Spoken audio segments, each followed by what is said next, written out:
Many thanks to DayZ Podcast, Pandemonium, Lion Loss and Wolves of DayZ for making this video possible. The DayZ devs have just finished a live stream showing off loads of what's coming in DayZ 1.19, so in this video I'm going to show off everything that they could show us about 1.19 so far.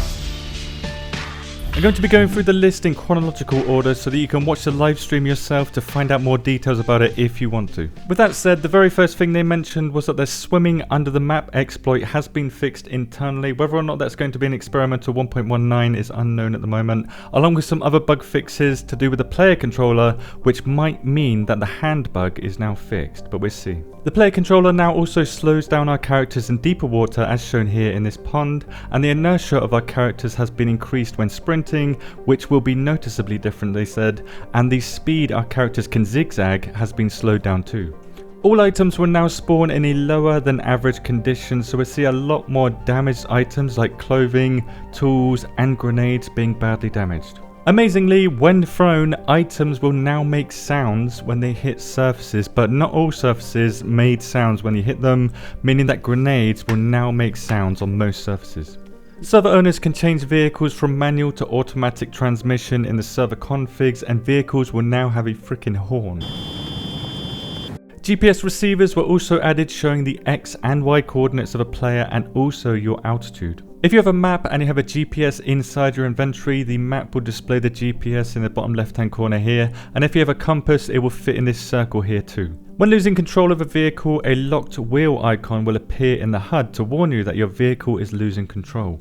We can now slow down our vehicles dynamically using shift and control. How this is going to work, I have no idea, but they said it's going to work a lot like turbo does on vehicles, so we'll just have to see how that works. You can also see a parking brake when you are stopped and when you are in neutral also.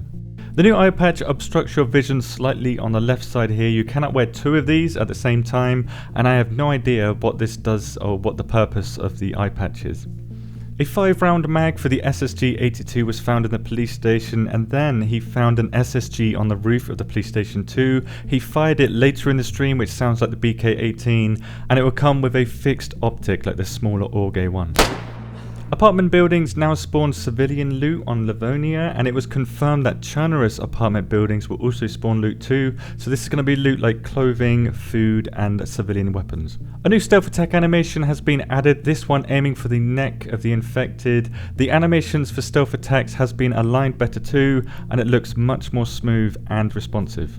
The BK-12 or the ISA-12 got teased, but I believe the devs didn't want to show that off, which is a double-barrel 12-gauge shotgun that looks a lot like the Blaze. New dynamic military convoys now spawn like heli crashes do randomly around the map, spawning high-tier military loot like explosive rounds and other military gear. They've changed dynamic police car spawns to spawn in a similar fashion, telling a story such as a prison convoy gone wrong or a car crash that just happened and the wrecks of the vehicles being left there and remaining with loot there obviously as well. A lot like dynamic trains.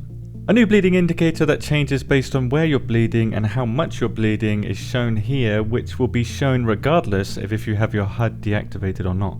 And finally, the devs entered this huge new quarry area north of Nadbor, showing off large industrial equipment that I presume cannot be interacted with.